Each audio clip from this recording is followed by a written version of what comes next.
ও কনিষ্ঠত্ব মাধ্যমে পরমমলে আমার প্রণাম নিবেদন করে আমি একটি কবিতা পাঠ করেছি। কবিতাটির নাম স্বাধীন কলমে জয়দীপ রায়চৌধুরী।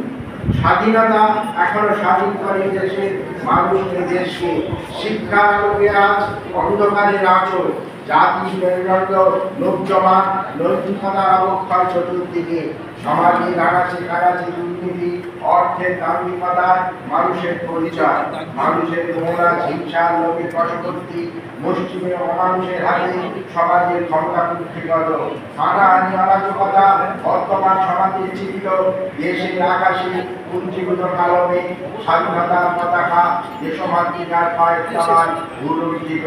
স্বাধীনতা এখনো এই স্বাধীন দেশের কাছে পরাধীন।